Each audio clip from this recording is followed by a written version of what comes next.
Enterprise Institute scholar and Fox News contributor, and Michael Blake, Democratic National Committee Vice Chair. Welcome to both of you. Good to have both of you here today. Michael, let me start with you. I just want to get your reaction to what Karl Rove was saying about whether or not Nancy Pelosi, if Democrats do win the House, whether or not she'll be the speaker again. Well, when we think about what's happening, clearly momentum is on the Democratic side. Pretty much the only thing I agreed with that Karl said is that it is likely that Democrats will take the House in this manner. It was quite ironic and comical that when it talked about how Republicans were doing well in the Fox polls, then they were great polls. But you look at the Indiana poll, all of a sudden that one can't be accurate in that manner. So let's break down the numbers itself. That's why we have both sides here. It's always, hey, happy Halloween, right? So, we need 23 net pickups. There are 25 districts that Secretary Clinton defeated Donald Trump in that has a Republican in it. There are 119 districts that are more competitive than the Conor Lamb seat that we won before. The number one issue around the country is on health care and Medicaid expansion. So we are very confident, and quite frankly, Martha, when we see what's happening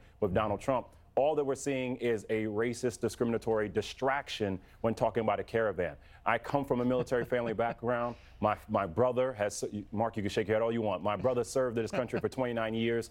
The notion of talking about 15,000 troops going down for a caravan that won't be here for months is purely a deploy and a stunt and a distraction that's disrespectful to all those served in this country. Well, General Mattis was asked about that today. He said, we don't do stunts at the Department of Defense. I want to get back to you so you answer my question about Nancy Pelosi, but first I want to get Mark's reaction to what you just said. Go ahead, Mark.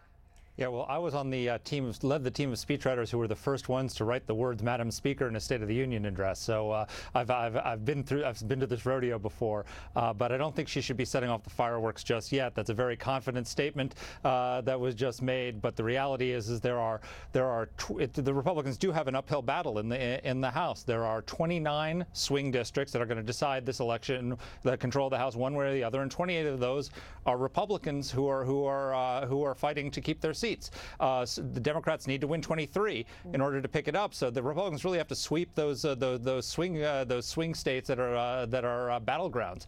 But that doesn't mean they can't do it, because those are Republican-leaning districts where the Republicans should have the advantage. And the fact that Donald Trump's poll numbers are going up in a lot of these areas is certainly helpful to them. All right, you talk about the issue of race.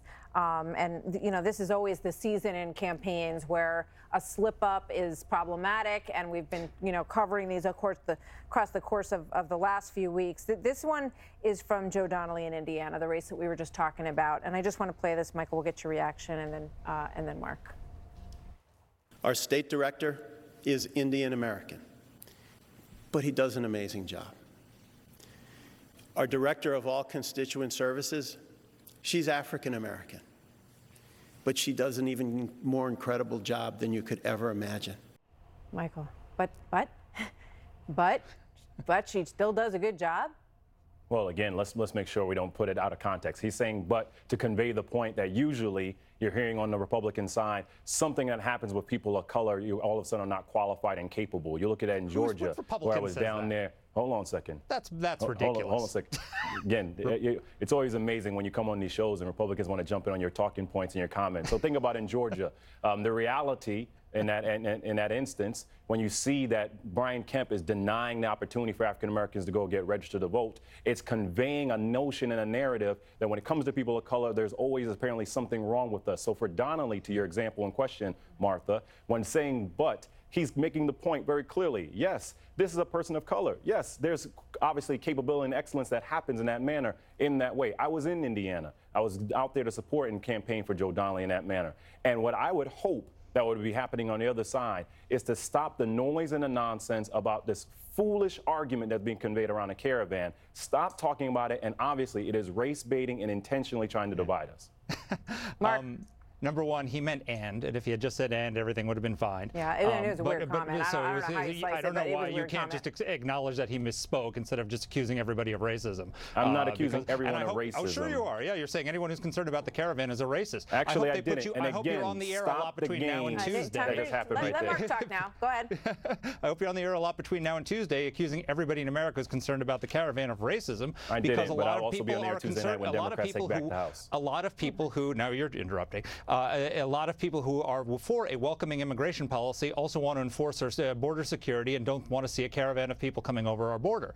There's nothing racist about being concerned about border security. In fact, Democrats, as we saw, Harry Reid used to be concerned about border security and people coming in here and having children to become citizens to anchor them in as well. So I mean, it is interesting, border security, and when you go back to the Harry Reid statement from 1993, which he's now tripping over himself to say that I never meant that. It used to be a very bipartisan issue. It's a shame that both sides have not been able to put it together to provide security and to create a process where people can come into this country and go through the process. But Michael, just to go back to that for just a minute, so are you suggesting that anyone who does not think that the caravan should be able to come across the border that's coming from a racist place? I'm not saying anyone, but I'm saying for Donald Trump. And let's be very clear about this. 6 days before the election, they're not talking about the tax cut. They're not talking about health care. Republicans are not talking about education. They're not talking about anything of substance. They're talking about sending up to 15,000 troops, men and women in uniform, down to a border where everything is conveyed. Individuals, if they get here, won't be here for months.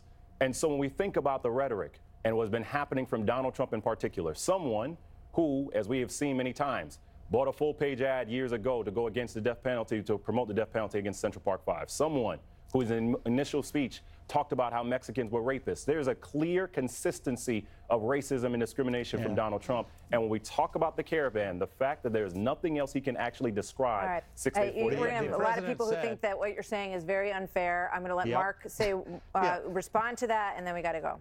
The president said in a rally the other day, we want the people of the caravan to come to this country. We just want them to come legally.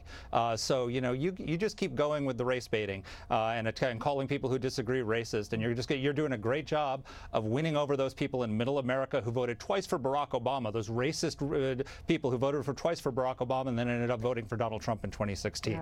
That's where the Democrats are not going to win back the White House until they win those people back. And that's not the way to do it. All right. Those people. Thank you, Mark, for saying who you convey. Thank you both for being here. I meant the voters. That's what obviously. That was an obvious reference to the voters who voted last time for President Obama and this time for Trump, just to be clear. I did not call that I was all people referring to black racist. people as those people. I How did dare not call you? all people racist. Thank you, Mark. All right. Unbelievable. So.